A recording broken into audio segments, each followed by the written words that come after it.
આગામી 7 દિવસ સામાન્યથી મધ્યમ વરસાદની આગાહી આપવામાં આવી છે। હવામાન વિભાગે રાજ્યમાં થંડરસ્ટોર્મની કરી છે આગાહી। Low pressure upper air cyclonic સર્ક્યુલેશનના લીધે વરસાદ થશે। વેસ્ટર્ન ડિસ્ટર્બન્સ અને મોન્સૂન ટ્રફ સક્રિય થતાં ગુજરાતભરમાં વરસાદ થશે। અમદાવાદમાં પણ છૂટાછવાયા અને મધ્યમ વરસાદની આગાહી છે। આજે અમદાવાદમાં થંડરસ્ટોર્મ થઈ શકે અને વરસાદ પણ વરસી શકે।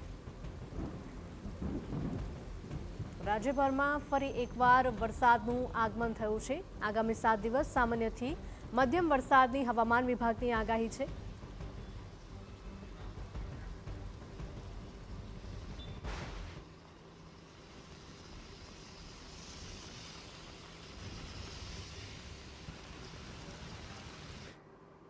તો આજે કયા વિસ્તારોમાં મેઘરાજાની પધરામણી થવાની છે તેની ગ્રાફિક્સના માધ્યમથી વાત કરી।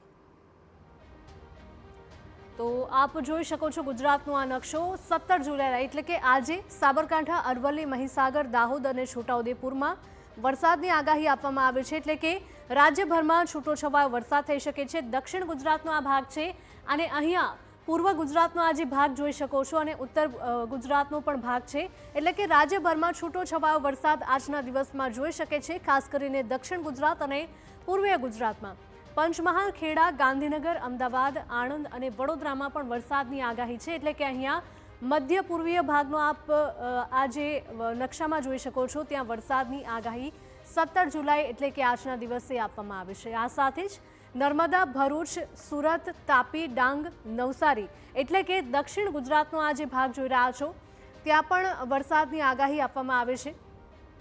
એટલે કે આજે દક્ષિણ ગુજરાત અને પૂર્વીય ગુજરાતમાં વરસાદ જોવા મળી શકે છે। તો વલસાડ, સુરેન્દ્રનગર, બોટાદ, ભાવનગર અને રાજકોટ એટલે કે સૌરાષ્ટ્રનો આ જે ભાગ છે એટલે કે મધ્ય ગુજરાત અને સૌરાષ્ટ્રનો ભાગ છે કે જ્યાં વરસાદ જોવા મળી શકે છે। વલસાડ, સુરેન્દ્રનગર, બોટાદ, ભાવનગર અને રાજકોટમાં પણ આજની તારીખે વરસાદની આગાહી આપવામાં આવી છે।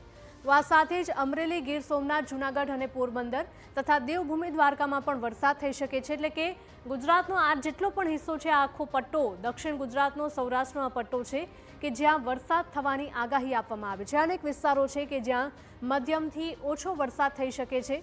હવામાન વિભાગ દ્વારા મહત્વની આગાહી આપવામાં આવી છે। એટલે કે સૌરાષ્ટ્રભરમાં વરસાદ તો થઈ જ શકે છે પરંતુ સાથે સાથે અમદાવાદમાં છેલ્લા ઘણા દિવસથી ગરમીનો પારો પણ ઊંચકાઈ રહ્યો હતો। તેવામાં લોકોને ચોક્કસથી ગરમીથી રાહત મળી શકે।